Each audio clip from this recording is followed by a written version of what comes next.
स्वागत है दोस्तों आपका अपने चैनल सीयूटी इंडिया पे। जैसा आप सभी को पता है कि ये चैनल फ्री ऑफ कॉस्ट आपको सीयूटी, यूजी और पीजी की तैयारी करा रहा है। मैं जयबीर सिंह आपके लीगल सेगमेंट को कवर कर रहा हूँ बीएलएलबी और एलएलबी के लिए। जैसा कि आप सभी को पता है कि 9-10 लेक्चर प्रोवाइड कराए जा चुके हैं। ये हमारा 11वां लेक्चर है। अभी तक हमने जो भी पढ़ा, कॉन्ट्रैक्ट पढ़ा, टॉर्ट पढ़ा, ट्रांसफर ऑफ प्रॉपर्टी एक्ट पढ़ा, थोड़ा कॉन्स्टिट्यूशन भी देखा। अब हम क्या करेंगे, बेसिकली कॉन्स्टिट्यूशन पे ज्यादा जोर देंगे क्योंकि इससे बहुत ज्यादा क्वेश्चन आते हैं। आज हम कॉन्स्टिट्यूशन में हिस्टोरिकल बैकग्राउंड और डेवलपमेंट ऑफ इंडियन कॉन्स्टिट्यूशन देखेंगे। इसी के साथ हम शुरू करते हैं टाइम न वेस्ट करते हुए। आज हम पढ़ेंगे historical evolution of Indian constitution. सबसे पहले हम जितने भी हिस्टोरिकल डेवलपमेंट रहे हैं, रेगुलेटिंग एक्ट 1773, आप सभी को थोड़ा बहुत आइडिया होगा कि रेगुलेटिंग एक्ट या फिर चार्टर हम जो पढ़ाएंगे या फिर गवर्नमेंट ऑफ इंडिया एक्ट, तो सबसे पहले हम रेगुलेटिंग एक्ट 1773 इसको बेस माना जाता है हमारे इंडियन कॉन्स्टिट्यूशन के डेवलपमेंट में। अब इसमें हुआ क्या था, बेसिकली आप ध्यान दीजिए, जो पोस्ट थी हमारी गवर्नर की, ये रेगुलेटिंग एक्ट 1773 के थ्रू गवर्नर को गवर्नर जनरल का नाम दे दिया गया। गवर्नर, देखिए इसमें पहले सवाल समझ लीजिए आप, इसमें आपको इंपॉर्टेंट फैक्ट्स निकाल लेने, क्योंकि हिस्टोरिकल डेवलपमेंट में सिर्फ आपको एमसीक्यू पूछता है। जितने फैक्ट इसमें बनेंगे वो फैक्ट आप नोट कर लीजिएगा, क्योंकि क्वेश्चंस आपको इसी पे लगाने हैं। थ्योरेटिकल नहीं है कि आपको पूरा सब्जेक्टिव वाइज सारी चीजें नहीं लिखनी है, ऑब्जेक्टिव टाइप का एग्जाम है, तो इसमें से आपको फैक्ट निकालते रहे। जैसे ईयर, जैसे हम बात करें रेगुलेटिंग एक्ट 1773 की, तो इसमें गवर्नर को गवर्नर जनरल कहा गया था। अब बंगाल पहला प्रोविंस था to have the Warren Hasting, पहले गवर्नर जनरल हमारे बंगाल के बने वो कौन थे, वॉरेन हेस्टिंग, यही सब आपको लिखना है। And the first governor general he was assisted by the executive council of 4 member. यहां ध्यान देना है आपको कि पहले गवर्नर जनरल जो बंगाल के बने थे वो थे वॉरेन हेस्टिंग। इनके लिए इनको असिस्ट करने के लिए एक काउंसिल बनाई गई जिसको एग्जीक्यूटिव काउंसिल नाम दिया गया। उस एग्जीक्यूटिव काउंसिल में 4 मेंबर हुआ करते थे। अब देखेंगे तो supreme court at Calcutta was established with 1 chief justice and 3 other जजेस। Sir Elijah Impey was the first chief justice. Regulating act 1773 के थ्रू हमारे देश में सबसे पहले सुप्रीम कोर्ट एस्टेब्लिश किया गया कलकत्ता में। देखिए बेसिकली इस रेगुलेटिंग एक्ट में क्या हुआ, 3 सुप्रीम कोर्ट एस्टेब्लिश करने की बात की गई थी, बॉम्बे, मद्रास और कलकत्ता। इसी की बात क्या हुआ, रेगुलेटिंग एक्ट 1773 के बाद जस्ट आया हमारा चार्टर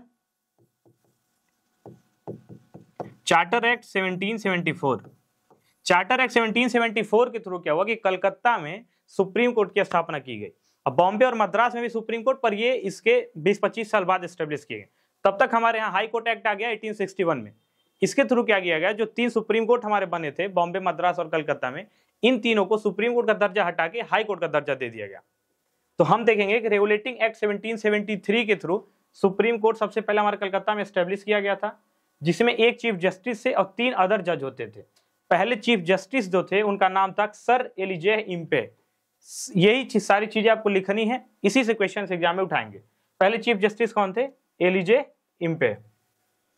अब हम पिट्स इंडिया एक्ट की बात करें, पिट्स इंडिया एक्ट 1784, इसके थ्रू क्या क्या हुआ था अब हम ध्यान देंगे। Created another body, board of control and court of director.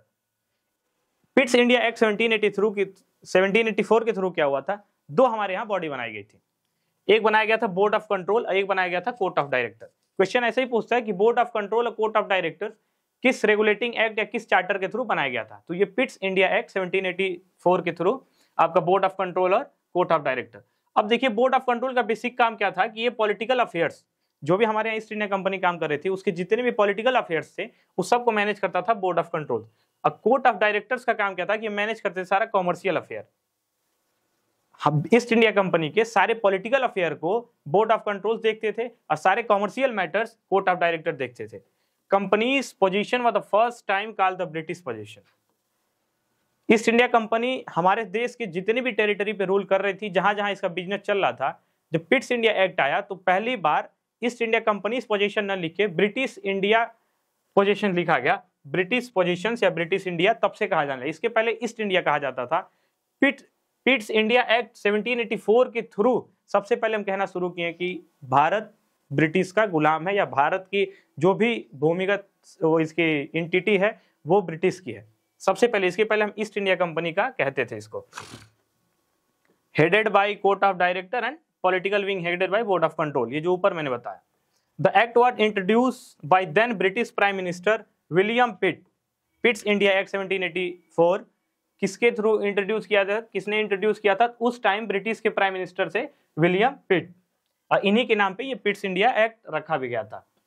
अब हम चार्टर एक्ट 1813, थोड़ा हम इसको तेजी से ही पढ़ेंगे क्योंकि हर चार्टर में, हर रेगुलेटिंग एक्ट में एक दो फैक्ट्स होते हैं जो आप नोट कर लीजिएगा, क्योंकि थोड़ा इसको लंबा खींचना है। और आज ही हम डेवलपमेंट के साथ साथ जो हमारा पूरा मेकिंग ऑफ इंडियन कॉन्स्टिट्यूशन रहा है इस पे भी हम बात करेंगे, कॉन्स्टिट्यूएंट असेंबली पे भी हम आज थोड़ा बहुत डिस्कस करेंगे।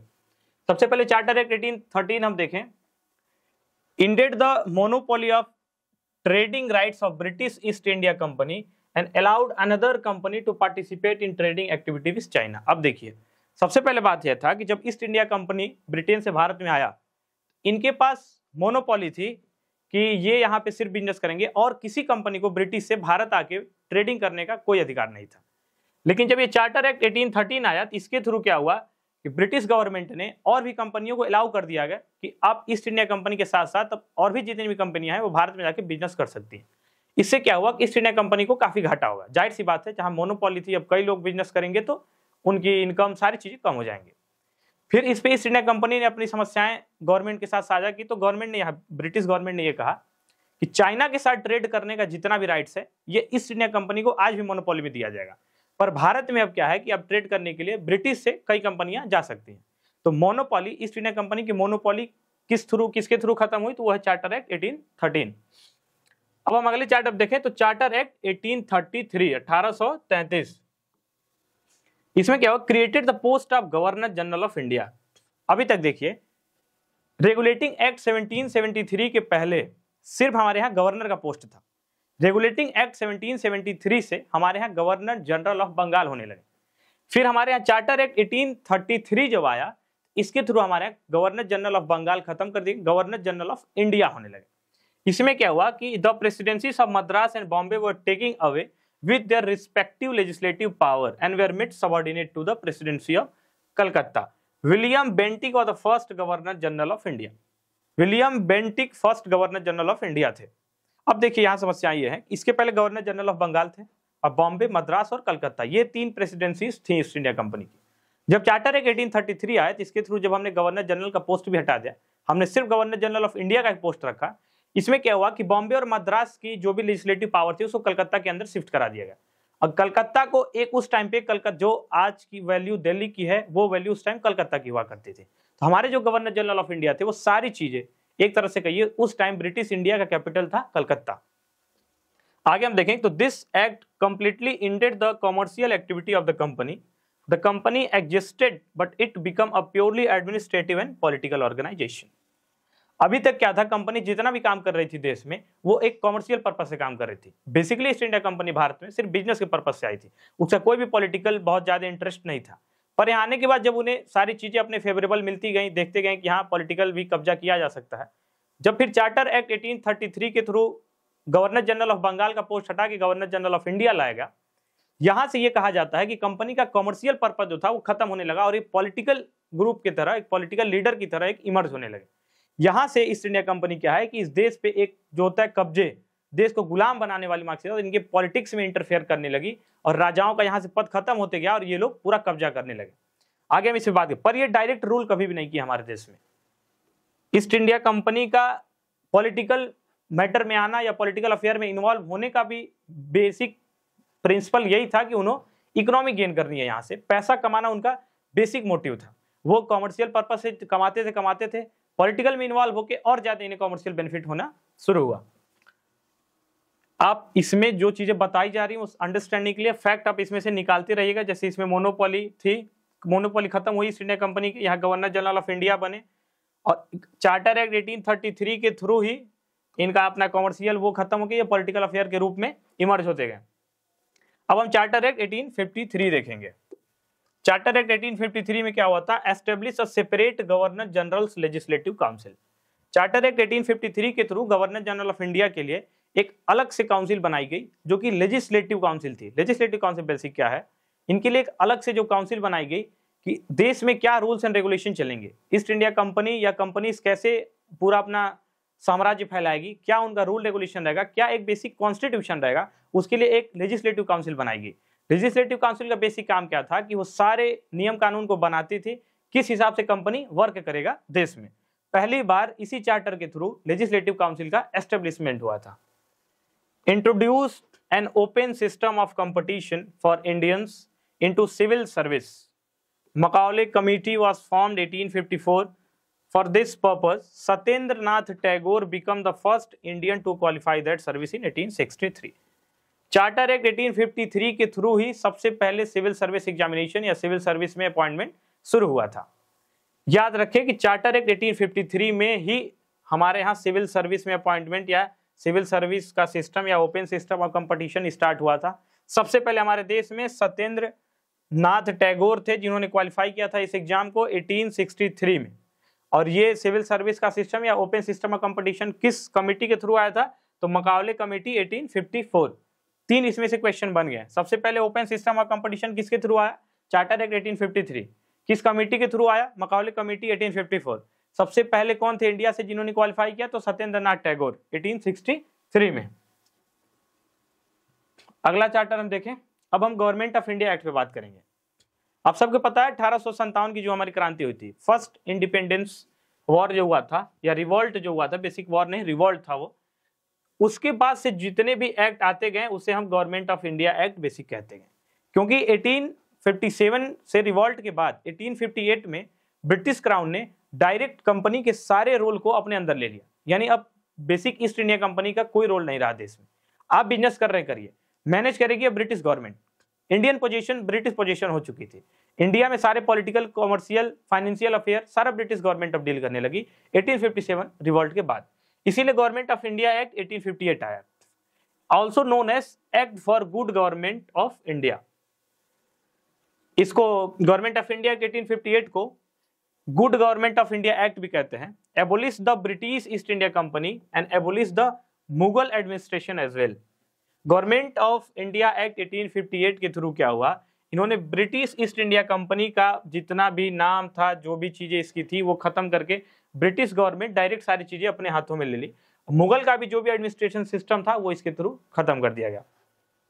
Abolish the governor general post and created a new post viceroy. इसके पहले जो गवर्नर जनरल ऑफ इंडिया हुआ करते थे उनका भी पद खत्म करके अब हमारे देश में एक नया पद लाया गया, वाइसरॉय। पहले वाइसरॉय कौन बने? तो Lord Canning become the first viceroy of India. ध्यान रखें, इसमें वाइसरॉय का कॉन्सेप्ट आ गया। गवर्नर जनरल ऑफ इंडिया भी खत्म, अब वाइसरॉय। लॉर्ड कैनिन पहले वाइसरॉय थे। Also created a new office, secretary of state for the India and the 15 member council to assist him. He was the member of British parliament. Lord Canning को assist करने के लिए एक नई council बनाई गई जिसका नाम था सेक्रेटरी ऑफ स्टेट, जो कि 15 मेंबर के द्वारा चलाया जाता था। ये बेसिक काम क्या था इनको? लॉर्ड कैनिन को सारे सलाह देना, एडवाइस देना, ओपिनियन देना कि कैसे पूरा हमारा सिस्टम चलेगा। तो याद रहे कि लॉर्ड कैनिन थे, इनके लिए सेक्रेटरी ऑफ स्टेट एक बनाया गया। और सेक्रेटरी ऑफ स्टेट के जो 15 मेंबर थे, ये 15 ब्रिटिश पार्लियामेंट के मेंबर थे। इंडियन कोई नहीं था, ये ब्रिटिश पार्लियामेंट के जो मेंबर थे वही सेक्रेटरी ऑफ स्टेट के मेंबर थे। अब हम देखें कि Indian council act 1861। Indian council act 1861 expanded the viceroy executive council. ये बहुत जरूरी नहीं है, इससे फैक्ट क्या ही बनेगा, लेकिन देख लीजिए एक बार।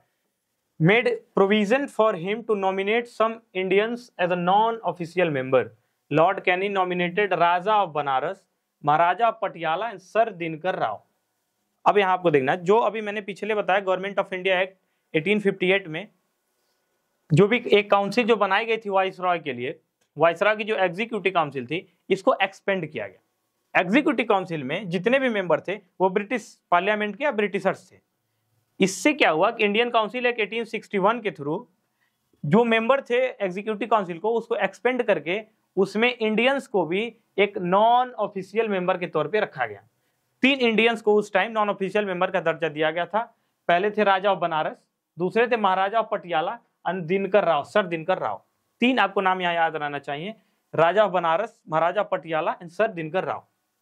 New legislative council for Bengal 1862, north western frontier provinces 1866 and Punjab 1897। New legislative council, उस टाइम जो इनकी प्रोविंसेस थी, अधिकतर प्रोविंसेस जो उस टाइम पे प्रोविंसेस काफी पॉपुलर थी या प्रोविंसेस जो थी जहां पे इनका बहुत अच्छा खासा कॉमर्शियल गेन था, कॉमर्शियल बेनिफिट था, वहां पे इन्होंने एक लेजिस्लेटिव काउंसिल बनाने लगे। जैसे आज के डेट में हमारे जितने भी राज्य हैं, सारे राज्य में जबकि लेजिस्लेटिव असेंबलीज है, उसी तरह उस टाइम पे प्रोविंसेस में ये लेजिस्लेटिव काउंसिल बनाने लगे। लेजिस्लेटिव काउंसिल का बेसिक काम क्या था कि ये उस प्रोविंस में कैसे लॉ चलेगा, कैसे रूल्स एंड रेगुलेशन चलेंगे, कैसे रूल ऑफ लॉ चलेगा, ये इस पे पूरा इनका नियम कानून बनाना काम था। 3 प्रोविंसेज में उस टाइम बनाया गया था। बंगाल में 1862 में बनाया गया, नॉर्थ वेस्टर्न फ्रंटियर प्रोविंस 1866, जिसको आप यूपी, जहां पे मैं हूं, जहां बनारस है, यूपी को पहले नॉर्थ वेस्टर्न फ्रंटियर प्रोविंस के नाम से जाना जाता था, 1863, और पंजाब 1897। इन 3 जगह पे इन 3 सालों में 1862, 1866 और 1897 में लेजिस्लेटिव काउंसिल का एस्टेब्लिशमेंट हुआ। कुछ चीजें क्लियर हो रही होंगी। आगे हम देखेंगे इंडियन काउंसिल एक्ट 1892। इसके बाद अब हम 1909, 1919, 1935 और 1947 पढ़ेंगे। इंडियन काउंसिल एक्ट 1892 के थ्रू क्या हुआ कि power of discussing the budget was given to the legislative council in the then India. Legislative council जो थी, जो पहले हमने पढ़ा, लेजिस्लेटिव काउंसिल जिसका बेसिक काम था लॉ बनाना, पूरा रूल्स और रेगुलेशन सिस्टम डेवलप करना। जब ये हमारा इंडियन काउंसिल एक्ट 1892 आया, इसके थ्रू हमारे लेजिस्लेटिव काउंसिल को ये पावर दिया गया कि वो बजट पे डिस्कस कर सकते। इसके पहले हमारे लेजिस्लेटिव काउंसिल को बिल्कुल ये पावर नहीं था कि वो बजट पे डिस्कस करें कि किस डिपार्टमेंट को कितना बजट दिया गया। तो पहली बार लेजिस्लेटिव काउंसिल को बजट पे डिस्कस करने को मिला इंडियन काउंसिल एक्ट 1892 में। Expanded the council and some members could be nominated to both central as well as provincial legislative council. Same वही है कि फिर काउंसिल्स को थोड़ा एक्सपेंड किया गया और कुछ मेंबर को सेंट्रल और प्रोविंशियल दोनों लेजिस्लेटिव काउंसिल में सदस्यता दी गई। ये बेसिक कुछ नहीं, यहाँ आपको थोड़ा सा सिर्फ ध्यान ये देना है कि जो डिस्कसिंग बजट पे डिस्कस करने का पावर इंडियन काउंसिल एक्ट 1892 के थ्रू दिया गया। अब हम देखेंगे इंडियन काउंसिल एक्ट 1909। इसको मॉर्ले मिंटो रिफॉर्म भी कहते हैं। 1909 को मॉर्ले मिंटो रिफॉर्म भी कहते हैं। The number of member in the central legislative council was increase from 16 से 60। इसके थ्रू क्या हुआ, बेसिकली जो हमारी सेंट्रल लेजिस्लेटिव काउंसिल थी उसमें मेंबर्स की संख्या बढ़ा दी गई, 16 मेंबर से 60 कर दिया गया। देखेंगे Satyendra Prasad Sinha became the first Indian to be nominated as a law member to the viceroy's executive council. Viceroy की एग्जीक्यूटिव काउंसिल में सबसे पहले सत्येंद्र प्रसाद सिन्हा थे जिनको नॉमिनेट किया गया। वाइसरॉय के एग्जीक्यूटिव काउंसिल में सबसे पहला कोई व्यक्ति था इंडियन, तो वो थे सत्येंद्र प्रसाद सिन्हा। चौथा पॉइंट हम देखें, the communal electorate was introduce. Indian council act 1909 के थ्रू सबसे पहले कम्युनल सिस्टम इंट्रोड्यूस किया गया था। बेसिकली कम्युनल सिस्टम क्या है, तो इसमें कहा गया था कि यदि कोई इलेक्शन में मुस्लिम खड़ा होता है तो उसको सिर्फ वोट मुस्लिम ही देगा, यदि कोई इंडियन खड़ा होता है तो उसको सिर्फ वोट इंडियन ही देगा। यानी किसी इंडियन पॉलिटिकल को मुस्लिम वोट नहीं देगा। इसको हम बोलते हैं कम्युनल सिस्टम। कम्युनल मतलब एक धर्मवाद, इसको आप कह सकते हैं। और फादर ऑफ कम्युनल भी हम मिंटो को कहते हैं। मार्ले मिंटो रिफॉर्म है, मिंटो को ही हम क्या कहते हैं, फादर ऑफ कम्युनल। सबसे पहले इसी एक्ट के थ्रू कम्युनल सिस्टम आया। आप समझिए, एरिया बाइफरकेट कर दिया गया कि यहां से यदि मुस्लिम कैंडिडेट लड़ रहा है तो यहां सिर्फ मुस्लिम वोट देंगे, हिंदू को वोट देने का अधिकार इस क्षेत्र में नहीं है। इसका काफी विरोध हुआ, लेकिन उस टाइम उनका राज साहब क्या ही कर सकते हैं। अब हम देखें government of India act 1919। Government of India act 1990 also called Montesquieu-Chelmsford reform, Montesquieu-Chelmsford, and it's came into effect 1921। 1919 का ये गवर्नमेंट ऑफ इंडिया एक्ट था जिसको मॉन्टेग्यू चेम्सफोर्ड रिफॉर्म कहते हैं, लेकिन ये 1921 में फोर्स में आया। सेंट्रल एंड प्रोविंशियल सब्जेक्ट और the listed were introduce were then could frame law in their respective list. Provincial subject were further divided into transferred and reserve. Then this act introduce dyarchy. देखिए आज भी जब हम अपना constitution देखते हैं, schedule 7 में 3 लिस्ट दी गई है, state, union, state and concurrent. उस टाइम पे गवर्नमेंट ऑफ इंडिया एक्ट 1919 के थ्रू सबसे पहले सेंट्रल और प्रोविंशियल लिस्ट लाया गया था। आज भी हमारे यहाँ वो लिस्ट चलती है, नाम बदल दिया गया। तो इसका हमको देखें कि रूट कहाँ है, तो रूट है हमारे गवर्नमेंट ऑफ इंडिया एक्ट 1919 में, क्योंकि यहाँ पे सेंट्रल एंड प्रोविंशियल लिस्ट लाई गई। और फिर से क्या गया कि प्रोविंशियल लिस्ट को 2 पार्ट में डिवाइड कर दिया गया कि ट्रांसफर्ड एंड रिजर्व लिस्ट। इसको थोड़ा हम समझ लें। जैसे आज हम अपना शेड्यूल 7 यदि देखें, 3 लिस्ट इसमें दिया गया है। सबसे पहला हम देखेंगे एक यूनियन,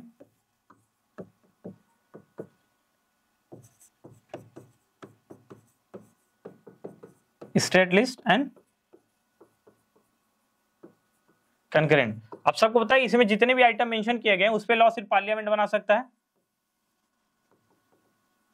इसमें जितने भी आइटम्स दिए गए हैं उस पे स्टेट असेंबलीज लॉ बनाती है, और इस पे दोनों लोग बना सकते हैं, पार्लियामेंट एंड स्टेट असेंबली।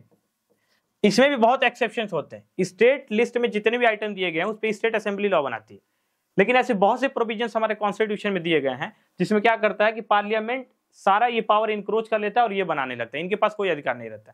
जैसे हमारे इमरजेंसी लागू हो जाए तो फिर स्टेट असेंबलीज का कोई रोल नहीं है, उसमें सब पार्लियामेंट करेगा। नेशनल इमरजेंसी, स्टेट इमरजेंसी या फिर फाइनेंशियल इमरजेंसी, तीनों में से कुछ भी लागू हो जाए तो फिर स्टेट असेंबलीज का कोई वैल्यू नहीं रहता। ऊपर से क्या होता है, एक होता है नेशनल इंटरेस्ट। पार्लियामेंट के पास ये भी पावर है कि वो ये भी कह के स्टेट लिस्ट सारा इंक्रोच कर सकता है कि ये नेशनल इंटरेस्ट में है, ये देश के हित में है, इस पे राज्य नहीं कानून बनाएगा, इस पे हम बनाएंगे। और भी होता है कि 2 या 2 से अधिक स्टेट यदि एक रिजोल्यूशन पास करके डायरेक्ट पार्लियामेंट से कहें कि आप इस पे लॉ बनाइए, ये हमारे औकात के बाहर है। ऐसे बहुत से आर्टिकल्स हैं, 249, 250, 252, 356, 357, ये सब पढ़ेंगे आगे, अब ये सब एडमिशन लेने के बाद।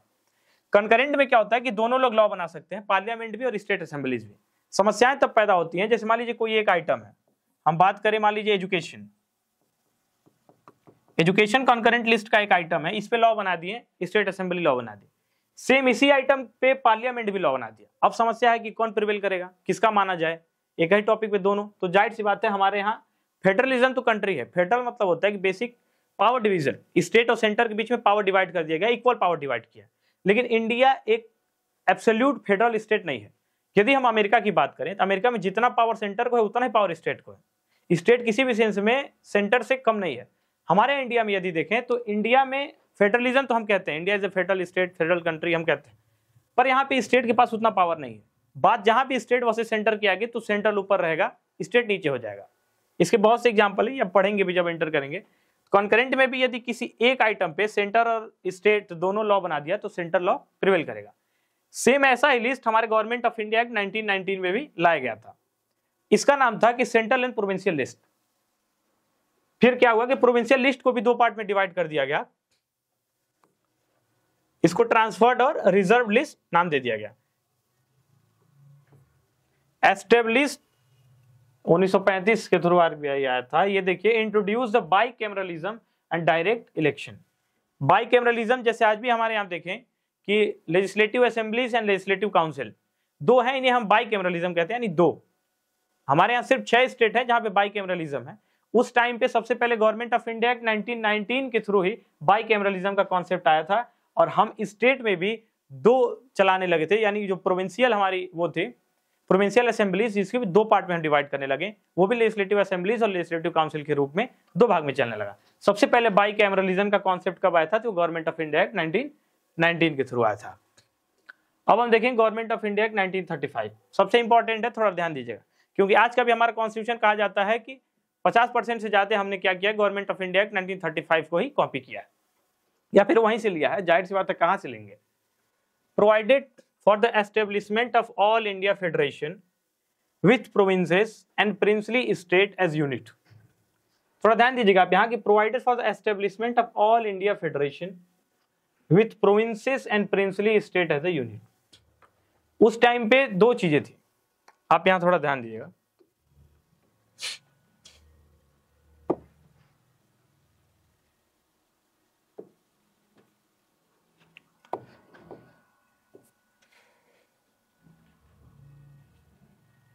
जैसे ये मान लीजिए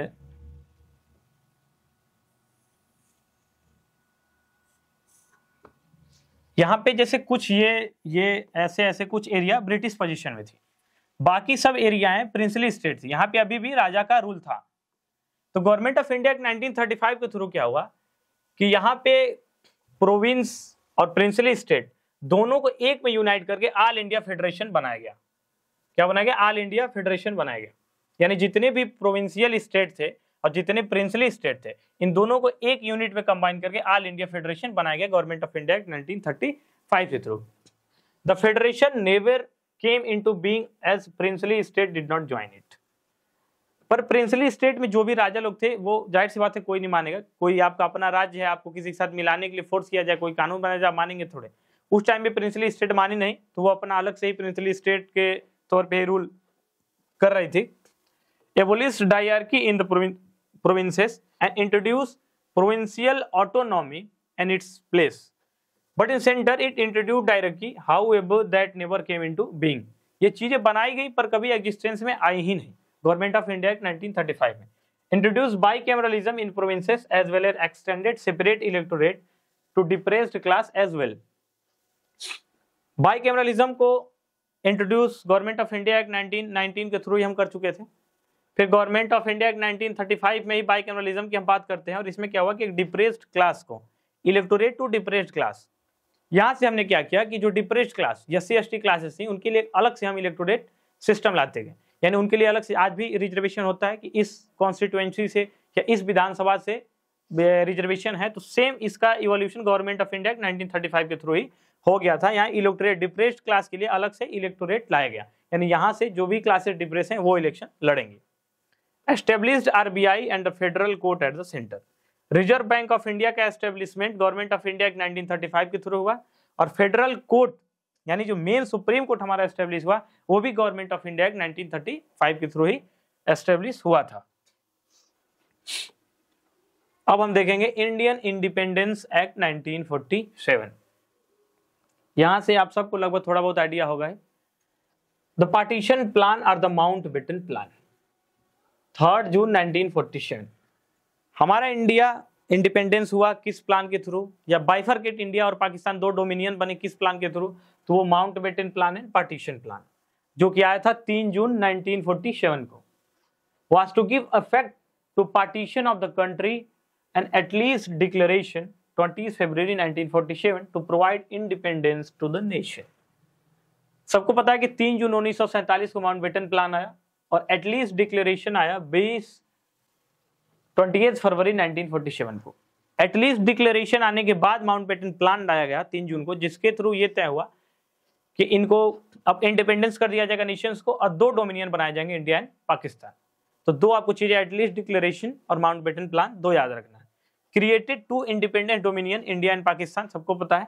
ended British rule and authorise the 2 independent nations constituent assembly to frame their respective constitution. इसके थ्रू ये बोला कि कॉन्स्टिट्यूएंट असेंबलीज 2 डोमिनियन के लिए बनाई जाएंगी, इंडिया और पाकिस्तान अपना अपना कॉन्स्टिट्यूएंट असेंबली बनाएंगी, जिसमें वो अपने अपने देश का कॉन्स्टिट्यूशन लिखेंगे या कॉन्स्टिट्यूशन डेवलप करेंगे। अब हम कॉन्स्टिट्यूएंट असेंबली का थोड़ा हिस्ट्री देखेंगे। मेकिंग ऑफ इंडियन कॉन्स्टिट्यूशन, आप यहां से सारे जितने 1 2 3 जितने भी पॉइंट्स दिए गए सब एक एक फैक्ट्स हैं। सारे पॉइंट्स पे 2 क्वेश्चन या 3 क्वेश्चन या 1 क्वेश्चन बनेंगे। सबसे पहले देखें, it was M.N. Roy who proposed the idea of independent constituent assembly for the India in 1934। इस पे क्वेश्चन बनेगा कि कॉन्स्टिट्यूएंट असेंबलीज का आइडिया सबसे पहले किसने दिया था, तो M.N. रॉय ने 1934 में। ये सारे क्वेश्चंस आप लिखते चलेगा, मैं यहाँ से क्वेश्चंस बोलते जाऊंगा, आप लिखते चलिए। सबसे पहले में क्वेश्चन बना कि इंडिपेंडेंट कॉन्स्टिट्यूएंट असेंबली का आइडिया सबसे पहले किसने दिया था, तो M.N. रॉय 1934। दूसरे क्वेश्चन पे हम चलें, the constituent assembly was formed as per the guidelines suggested by the cabinet mission plan 1946। अब देखिए यहाँ पे क्वेश्चन बना कि कॉन्स्टिट्यूएंट असेंबलीज किसकी गाइडलाइन पे बनी, तो वो बनी cabinet mission plan 1946। Constituent assembly बनी किसके थ्रू, किसने कहा था, किस प्लान के थ्रू, किस नोटिस थ्रू, किस नोटिफिकेशन के थ्रू, तो वो है कैबिनेट मिशन प्लान 1946। ये जो कैबिनेट मिशन प्लान था इसके 3 मेंबर थे। हेड कर रहे थे कौन, पैथिक लॉरेंस, और इसमें 2 मेंबर होते Stanford Cripps and A.V. Alexander. कौन कौन थे, पैथिक लॉरेंस जो कि हेड थे कैबिनेट मिशन प्लान 1946 के, और 2 अदर मेंबर जो थे वो थे Stanford Cripps and A.V. Alexander. Stanford Cripps and A.V. Alexander. तीसरा देखिए कितने सवाल बन गए, 1 सवाल यहाँ से, 2 3 4 5 सवाल 2 पॉइंट से बने, 5 सवाल बने। तीसरा हम देखते हैं, the total strength of the assemblies was 389। Total constituent assembly की स्ट्रेंथ कितनी थी, तो 389 थी। However after partition only 299 remain. 389 total strength तब थी जब इंडिया एंड पाकिस्तान दोनों का एक साथ कॉन्स्टिट्यूएंट असेंबली बनाया गया था। बाद में दोनों कॉन्स्टिट्यूएंट असेंबली अलग अलग बनी, पाकिस्तान ने अपना अलग बनाया असेंबली, इंडिया ने अपना अलग बनाया। जब पार्टीशन हो गया तो 389 में से 299 मेंबर बचे इंडिया के कॉन्स्टिट्यूएंट असेंबलीज में। It was partly elected and partly nominated. 299 में से कुछ लोगों को डायरेक्ट इलेक्ट करके लाना था, कुछ लोग नॉमिनेट किए गए थे। 3 पॉइंट क्लियर। जितने क्वेश्चंस बने प्लीज आप उसमें ध्यान दीजिएगा, क्योंकि ये सिर्फ फैक्ट है, कोई समझाने वाली चीज इसमें नहीं है। आज मैंने सिर्फ इसी फैक्ट बेस पे ही सारी चीजें लाई हैं। चौथा देखिए, the election to form the assemblies took place in July August 1947 and the process was completely in November 1946. The first meeting of assemblies took place on 9th December 1946 and was attended by 211 members. सबसे पहले पूछा जाता है कि constituent assembly का सबसे पहला meeting कब हुआ था, तो 9 दिसंबर 1946 को सबसे पहला मीटिंग हुआ था कॉन्स्टिट्यूएंट असेंबली का, जिसको हेड किए थे, जो कि वहां पे टेम्पररी प्रेसिडेंट थे, वो कौन थे, doctor Sachchidanand Sinha became the temporary president of the assemblies following the French practice. French practice क्यों लिखा गया है, थोड़ा ध्यान दीजिएगा। टेम्पररी प्रेसिडेंट ये हमारे यहाँ कॉन्सेप्ट नहीं था पहले। अगर कोई प्रेसिडेंट है तो वो इलेक्ट कराया जाएगा, वो परमानेंट हो, यानी इलेक्ट करके जो भी उसका ड्यूरेशन होता है उसके लिए आएगा। पर सच्चिदानंद सिन्हा इनको इमरजेंसी में बनाया गया, इसलिए इनको टेम्पररी प्रेसिडेंट बनाया गया। टेम्पररी प्रेसिडेंट एक कॉन्सेप्ट है फ्रेंच का, इसलिए यहाँ पे लिखा गया कि following the French practice. French practice को फॉलो करते हुए हमने सच्चिदानंद सिन्हा को टेम्पररी प्रेसिडेंट बनाया।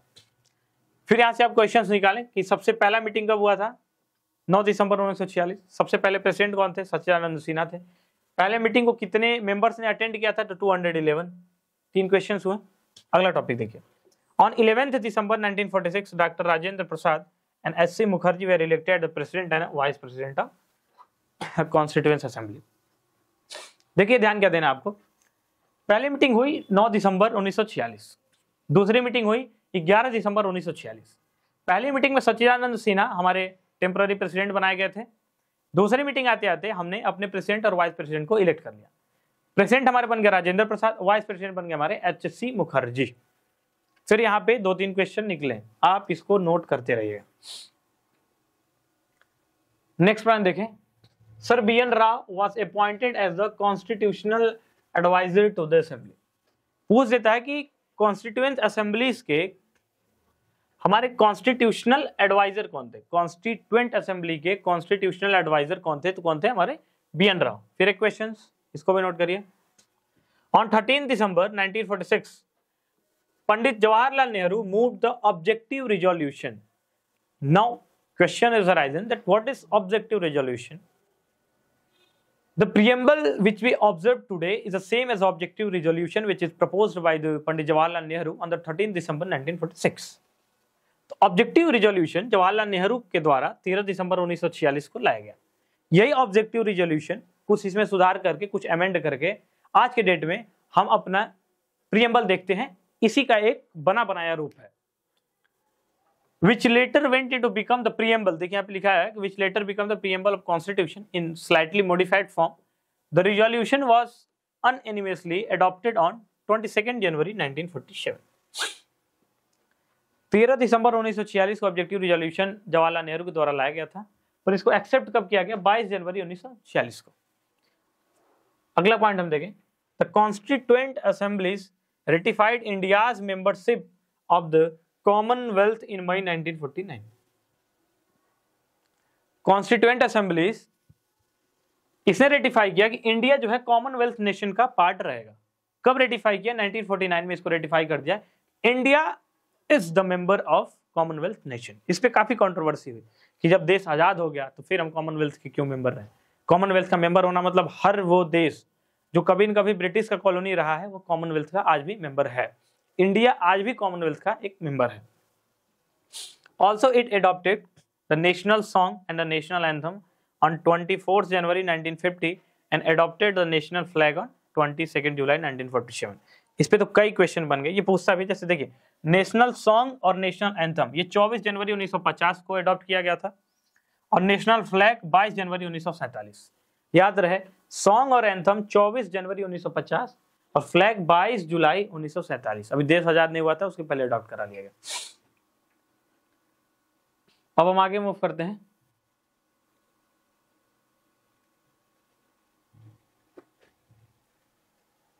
दसवें पॉइंट पे हम चलते हैं। 10th पॉइंट बात करता है the assemblies met for 11 session took 2 years, 11 months and 18 days to frame up the final draft set for 141 days in the total, and the draft constitution was considered for the 114 days. Total amount incurred was around ₹64 lakh. यहाँ फिर 3 सवाल बनाएंगे. Total 11 session हुई थी constituent assembly की, 2 साल 11 महीना 18 दिन, 2 ईयर 11 मंथ 18 डेज लगे थे. 141 डेज वो सिर्फ ड्राफ्ट और सिटिंग्स के लिए, ये आपको नहीं ध्यान देना है, काट दीजिए यहाँ से, इस पे क्वेश्चन नहीं बनते हैं, अननेसेसरी पॉइंट है. टोटल पैसे कितने खर्च हुए थे, तो अप्रोक्सीमेटली 64 लाख. 3 क्वेश्चंस बने, 11 सेशन, 2 साल 11 महीने 18 दिन और 64 लाख रुपए. Some important committees of the constituent assemblies along with their respective chairperson. ये कुछ इंपॉर्टेंट कमिटीज हैं जिसके आपके चेयरपर्सन कौन थे याद रहने चाहिए. क्वेश्चन 110% इसे एक सवाल पूछता है कि इस कमेटी के चेयरमैन या चेयरपर्सन कौन थे. सबसे पहले कमेटी की हम बात करें तो यूनियन पावर कमेटी, जिसके हेड थे Jawaharlal Nehru. Union power committee जिसके चेयरपर्सन थे जवाहरलाल नेहरू, याद रहे. दूसरा पॉइंट है, दूसरी कमेटी यूनियन कॉन्स्टिट्यूशन कमेटी, जिसके भी हेड थे जवाहरलाल नेहरू, जिसके चेयरपर्सन जवाहरलाल नेहरू, इन दोनों के सेम थे. कौन कौन? Union power committee and union constitution committee. Now we move to the next slide. यहाँ फिर हम 3-4 कमेटी देखें. प्रोविंशियल कॉन्स्टिट्यूशनल कमेटी, इसके सरदार वल्लभ भाई पटेल जो थे हेड थे और चेयरपर्सन थे. किसके? Provincial constitution assembly. आप सभी को पता है कि जितने भी देसी रियासतें थी या जितने भी छोटे छोटे प्रिंसली स्टेट थे, उन सबको यूनाइट करने का श्रेय किसको जाता है? सरदार वल्लभ भाई पटेल को. लौह पुरुष कहा जाता है इन्हें. इसीलिए हम इस कमेटी को, जैसे प्रोविंशियल कॉन्स्टिट्यूशन कमेटी, इसके हेड और चेयरपर्सन कौन थे? तो सरदार वल्लभ भाई पटेल जी थे. यह ड्राफ्टिंग कमेटी सबको पता होगा कि बाबा साहब भीमराव अम्बेडकर जी इसके चेयरपर्सन थे. किसके? ड्राफ्टिंग कमेटी के. अभी ड्राफ्टिंग कमेटी पे अब थोड़ा और हम डिस्कस करेंगे क्योंकि ये इंपॉर्टेंट है. इसमें 8 मेंबर थे, 8 का नाम कभी कभी पूछ देता है, यानी 4 ऑप्शन दे देगा, पूछेगा इसमें से कौन मेंबर नहीं थे, तो इसलिए आपको 8 मेंबर्स का नाम थोड़ा बहुत आना चाहिए. आगे हम डिस्कस करेंगे. अभी रूल ऑफ प्रोसीजर कमेटी, इसके हेड कौन थे? तो डॉक्टर राजेंद्र प्रसाद इसके चेयरपर्सन थे. स्टीयरिंग कमेटी के चेयरपर्सन कौन थे? तो इसके भी चेयरपर्सन डॉक्टर राजेंद्र प्रसाद ही थे. फ्लैग कमेटी के चेयरपर्सन जेपी कृपलानी थी. ये आपको सब याद रहना चाहिए. एक बार और मैं बोल दे रहा हूँ, ध्यान देगा. Union power committee Jawaharlal Nehru थे. Union constitution committee Jawaharlal Nehru थे. Provincial constitution committee Sardar Vallabhbhai Patel थे. Drafting committee B R. अम्बेडकर थे. और रूल ऑफ प्रोसीजर कमेटी के doctor Rajendra Prasad, steering committee के doctor Rajendra Prasad and flag committee के जेपी कृपलानी.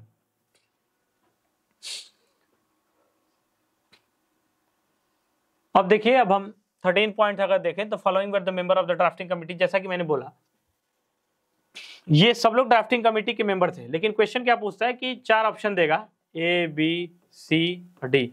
अब पूछेगा इनमें से कौन ड्राफ्टिंग कमेटी के मेंबर नहीं है. अब इसके लिए आपको इन सबका नाम आना चाहिए. इसमें से जिनका नाम नहीं रहेगा वो ड्राफ्टिंग कमेटी के मेंबर नहीं. सबसे पहले हमारे डॉक्टर बाबा साहब अम्बेडकर जो कि चेयरमैन थे. Alladi Krishna Swami Ayyar, doctor K M Munshi, Gopal Swami Ayyangar, Syed Mohammad Saadulla N Madhavrao and T Krishnamachari. इतने हमारे मेंबर थे. 7 मेंबर, 7 तो याद रहने चाहिए आपको. Doctor Bhimrao Ambedkar, Alladi Krishna Swami Ayyar, K M Munshi and Gopal Swami Ayyangar, Syed Mohammad Saadulla and Madhavrao and T Krishnamachari. चौथा पॉइंट देखिए. The final draft of the constitution was adopted on 26 November 1949 and it contain its schedule 22 parts and 395 articles. Final draft जो है कॉन्स्टिट्यूशन का वो 26 नवंबर 1949 को बन के तैयार था. पर आप कहेंगे कुछ आर्टिकल्स 26 नवंबर 1949 से ही लागू कर दिए गए थे, पर अधिकतर आर्टिकल्स 26 जनवरी 1950 से लागू किए गए. 26 नवंबर 1949 को जब फाइनल ड्राफ्ट इसका अडॉप्ट कर लिया गया, जिसमें 8 शेड्यूल थे, 22 पार्ट और 395 आर्टिकल थे. 8 शेड्यूल, 22 पार्ट्स एंड 395 आर्टिकल्स. आज की डेट में बढ़ चुके हैं, 12 शेड्यूल हो गए, 25 पार्ट है, आर्टिकल 395 ही हैं, पर सब आर्टिकल्स इतने ज्यादा बढ़ गए कि 450 प्लस आर्टिकल्स हैं. लेकिन नंबर आज भी पूछा जाएगा तो आर्टिकल्स हमारे यहाँ 395 आर्टिकल्स, नंबरिंग वही है. इसमें बढ़ा दिया गया जैसे 2A, 2B, 393 वो ABC करके बीच में बढ़ाया गया. ठीक है. 2A सिक्किम का था, हटा दिया, रिपील हो गया है 2A. अब various sources of Indian constitution, यहां हम देखेंगे किस सोर्स से इंडियन कॉन्स्टिट्यूशन में क्या लिया गया था. जैसे मैंने कहा कि गवर्नमेंट ऑफ इंडिया एक्ट 1935 से लगभग 50% चीजें जो आज हमारे कॉन्स्टिट्यूशन में है वहीं से ली गई थी. तो हम देख लें बेसिक चीजें जो मेन इंपॉर्टेंट है वो क्या क्या लिया गया था. फेडरल स्कीम, ये गवर्नमेंट ऑफ इंडिया 1935 से लिया गया था। Office of the governor, judiciary, public service commission, emergency provision and administrative detail, ये कुछ इंपॉर्टेंट चीजें हैं जो गवर्नमेंट ऑफ इंडिया 1935 से ली गई थी। इस पे भी क्वेश्चंस बनते हैं। आपको एक टॉपिक उठा के दिया जाएगा जैसे फेडरल स्कीम, 4 ऑप्शन देगा, पूछेगा कि ये कहाँ से लिया गया है, इसका सोर्स क्या है, इंडियन कॉन्स्टिट्यूशन में इसका सोर्स क्या है। तो याद रहे government of India 1935, federal scheme, office of governor, judiciary, public service commission है, emergency provisions and administrative detail, ये गवर्नमेंट ऑफ इंडिया 1935 से लिया गया था। अब देखिए ब्रिटिश कॉन्स्टिट्यूशन से क्या लिया गया। ब्रिटिश कॉन्स्टिट्यूशन से parliamentary government, rule of law, legislative procedure, single citizenship, cabinet system, prerogative writ and parliamentary privilege and bicameralism, इतने हम ब्रिटिश कॉन्स्टिट्यूशन से लिए थे। क्या क्या फिर एक बार देख लेते हैं। Parliamentary government, rule of law, legislative procedure, single citizenship, cabinet system, prerogative writ and parliamentary privilege and bicameralism. ठीक है, अब हम यूएस कॉन्स्टिट्यूशन में थोड़ा देख लें, यहां से क्या किया गया था। Fundamental right, independence of the judiciary, judicial review, impeachment of the president, removal of the supreme courts and the high court judges and the post of vice president। US constitution से क्या किया लेगा। अब देखिए fundamental right, independence of judiciary, judicial review, impeachment of the president, removal of supreme courts and high court judges and the post of vice president। अगला देखें Irish constitution से क्या लिया गया था। तो directive principle of state policy, Ireland सबको पता है, डीपीएस भी आयरलैंड से लिया गया था आयरिश कॉन्स्टिट्यूशन से। The nomination of the member of the Rajya Sabha and the method of election of the president, nominations of the member to the Rajya Sabha and the method of the election of the president, ये भी Irish constitution से लिया गया था। Canadian constitution से क्या लिया गया था। Federation with the strong centre, federation with strong centre, vesting of residuary power in the center, appointment of the state governor by the center and the advisory jurisdiction of the Supreme Court। देखिए basically इसमें समझाने वाला कुछ नहीं है, सारी चीजें fact हैं, आपको रटनी पड़ेंगी, चीजें आपको दिमाग में बैठानी पड़ेंगी। ऑस्ट्रेलियन कॉन्स्टिट्यूशन से क्या क्या लिया गया था। Concurrent list, freedom of trade, commerce and intercourse and the joint sitting of the 2 house of parliament, जो कि आर्टिकल 108 ऑफ इंडियन कॉन्स्टिट्यूशन में मेंशन है। इतनी चीजें ऑस्ट्रेलियन कॉन्स्टिट्यूशन से ली गई थी। वाइमर कॉन्स्टिट्यूशन ऑफ जर्मनी, यहां से क्या क्या लिया गया था, थोड़ा ध्यान देखो। Weimar constitution of Germany, suspension of fundamental right during emergency, emergency के दौरान फंडामेंटल राइट सस्पेंड कर दिए जाएंगे, ये प्रावधान हमारा वाइमर कॉन्स्टिट्यूशन ऑफ जर्मनी से लिया गया था। 8वां देखें सोवियत कॉन्स्टिट्यूशन, यूएसएसआर से क्या लिया गया था। Fundamental duties and the idea of justice, social, economic and political in the preamble, 2 चीजें वहां से ली गई थी, fundamental duties and the idea of justice, social, economic and political. French constitution से हम क्या लिए थे। Republic and the ideal of liberty, equality and fraternity, preamble में जो हमारी 3 वर्ड्स हैं, लिबर्टी, इक्वालिटी एंड फ्रेटर्निटी, ये हमने फ्रेंच से लिया था। साउथ अफ्रीका से हमने क्या लिया था। Procedure for the amendment of the constitution and the election of member of Rajya Sabha, 2 चीजें यहां से भी हमने ली थी, procedure for the amendment of the constitution and election of member of Rajya Sabha. Even Japanese constitution से भी हमने कुछ चीजें ली थी। क्या ली थी। Procedure establish by law, Japan से हमने क्या लेते हैं, प्रोसीजर एस्टेब्लिश बाय लॉ। ये सारी चीजें रटने वाली चीजें है, इसमें कोई समझाने वाला चीज नहीं है।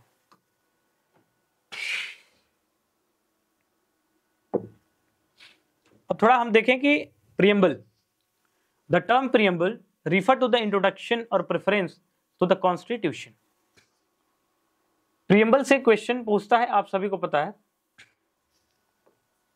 बेसिकली यहां ध्यान आपको देना, देखिए द टर्म प्रीएम्बल, जो प्रीएम्बल है, रिफर टू द इंट्रोडक्शन और the preference to the constitution, it is a kind of summary और essence of the constitution. Basically preamble को हम क्या कहते हैं, इंडेक्स ऑफ कॉन्स्टिट्यूशन। हमारे कॉन्स्टिट्यूशन का सार क्या है वो प्रीएम्बल में लिखा हुआ है। एसेंस क्या है, हमारे कॉन्स्टिट्यूशन का एसेंस क्या है, एसेंस का समरी क्या है, वो प्रीएम्बल। बेसिकली इंडेक्स, कोई भी किताब आप पढ़ते हैं तो सबसे पहले चैप्टर का नाम दिया होता है इंडेक्स, दूसरे तीसरे पेज पे। प्रीएम्बल भी हमारा वही काम करता है। प्रीएम्बल पढ़ने से आपको इंडियन कॉन्स्टिट्यूशन बेसिकली किधर बाइज्ड है या क्या सोचती है, इंडियन कॉन्स्टिट्यूशन बेसिकली किस चीज में बात करती है, वो चीजें क्लियर हो जाएंगी। The American constitution was the first to begin with preamble. America का कॉन्स्टिट्यूशन पहला ऐसा पूरे वर्ल्ड का कॉन्स्टिट्यूशन रहा है जिन्होंने सबसे पहले प्रीएम्बल कॉन्सेप्ट को या प्रीएम्बल को एडॉप्ट किया है। N A Palkhivala has termed the preamble as a identity card of the constitution. इस पे क्वेश्चन कैसे बनता है कि पूछ देगा कि प्रीएम्बल को identity card of the constitution किसने कहा था? एन ए पालकीवाला ने कहा था। क्वेश्चन ऐसे बनता है कि इंडियन कॉन्स्टिट्यूशन या फिर इंडियन प्रीएम्बल को identity card of Indian constitution किसने कहा था? तो एन ए पालकीवाला। ये चीज आपको ध्यान रखनी है। चौथा पॉइंट हम देखें, the preamble is somewhat based on the objective resolution moved by Pandit Jawaharlal Nehru in constituent assembly on 13 दिसंबर 1946। जो चीजें हमने वहां पे भी बताई थी कि हमारा प्रीएम्बल बेसिकली किससे डेवलप हुआ है? तो ऑब्जेक्टिव रिजोल्यूशन से, जो कि पंडित जवाहरलाल नेहरू ने कॉन्स्टिट्यूएंट असेंबली में 13 दिसंबर 1946 को लाया था, रखा था असेंबलीज के सामने। अब हम देखें, the preamble has been amended only once. आज तक जब से हमारा देश आजाद हुआ है, जब से प्रीएम्बल हमने लाया 1950 से लेके आज तक प्रीएम्बल को सिर्फ एक बार अमेंड किया गया है। वो भी कब? 42nd amendment act 1976। 42nd amendment act 1976। 3 word add किया गया था। कौन कौन से? Social, secular and integrity. कौन से? Social, secular and integrity. हम आपको दिखा भी देते हैं, प्रीएम्बल मैंने लगाया है लास्ट में। सेक्युलर वर्ड, सोशल वर्ड और इंटीग्रिटी, इन 3 वर्ड को हमने जहां पे ये इंटीग्रिटी और सोशल, सेक्युलर, ये 3 वर्ड हमने 42nd कॉन्स्टिट्यूशनल अमेंडमेंट 1976 के थ्रू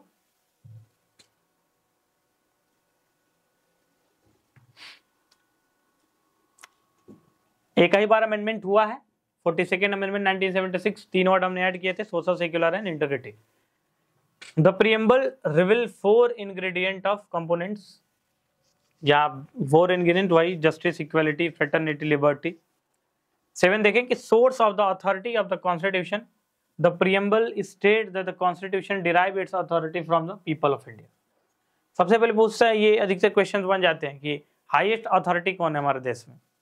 कुछ लोग कॉन्स्टिट्यूशन लिख देते हैं, कुछ लोग रूल ऑफ लॉ लिख देते हैं, कुछ लोग प्रेसिडेंट, कुछ लोग prime minister. Basically highest authority कौन है? People of India.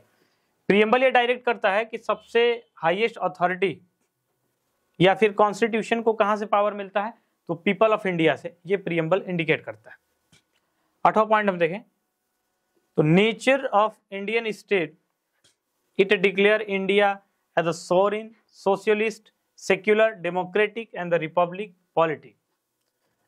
देखिए, मैं कहूंगा कि आप प्रीएम्बल रट लीजिए। प्रीएम्बल मैंने लास्ट के 2 स्लाइड में लगाया भी है। आप प्रीएम्बल रट लेंगे तो बहुत आसानी होगा आपको। प्रीएम्बल पे जितने भी क्वेश्चंस आएंगे आप कर लेंगे बड़ी इजीली। 9वां पॉइंट हम देखें तो objective of the constitution to provide justice, liberty, equality and fraternity to the citizen. To provide justice, liberty, equality and fraternity to the citizen of India. 10वां पॉइंट है कि date of adoption of the constitution 26 November 1949। ये सारी चीजें preamble में लिखी गई हैं। प्रीएम्बल को ही वर्ड टू वर्ड तोड़ के इस पे क्वेश्चंस बनाए गए हैं। 11 देखिए, इन बेरूबरी यूनियन केस, एक केस हुआ था 1960 में, बेरूबरी यूनियन केस, जो कि बांग्लादेश और इंडिया की कुछ इनक्लेव्स इधर उधर थे, यानी कुछ जमीनें हमारी उनमें थी, उनकी कुछ जमीनें भारत में आ रही थी, उससे रिलेटेड ये केस था, बेरूबरी यूनियन केस 1960। इसमें सुप्रीम कोर्ट ने बोला था कि preamble is not part of Indian constitution.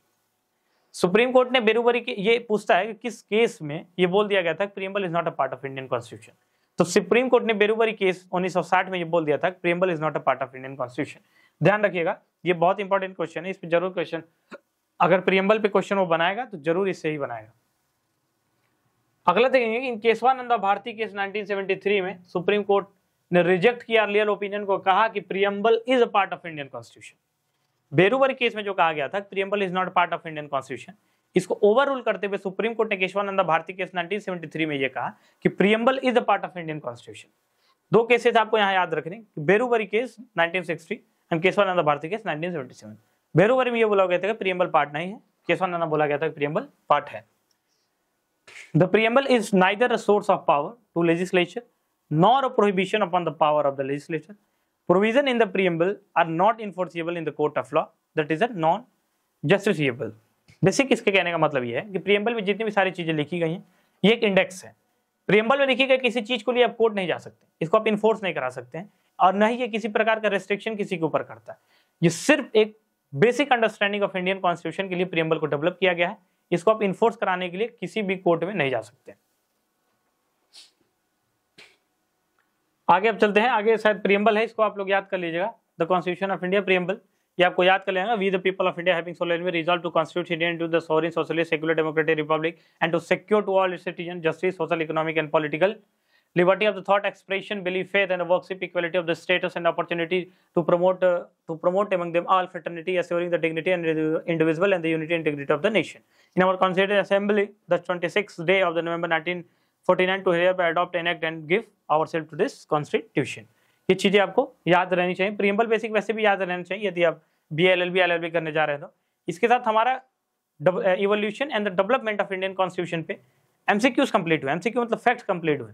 इस पे जो MCQ बनेंगे आप खुद ही बना सकते हैं, नहीं लास्ट में जब एग्जाम नजदीक आएगा तो MCQ प्रोवाइड कराया जाएगा। बेसिक आज का लेक्चर सिर्फ फैक्चुअल बेस था, कोई कॉन्सेप्चुअल बेस नहीं था। इसके बाद हम कॉन्स्टिट्यूशन पे ज्यादा बात करेंगे, जैसे supreme court, high court, governor, president, chief minister, prime minister, इन सब के कॉन्सेप्ट को हम समझेंगे और थोड़ा बहुत जो भी इंपॉर्टेंट आर्टिकल्स हैं हमारे इंडियन कॉन्स्टिट्यूशन में उस पर भी ध्यान देंगे। इसके साथ इस लेक्चर को हम समाप्त करते हैं, मिलेंगे फिर अगले लेक्चर में। Thank you so much.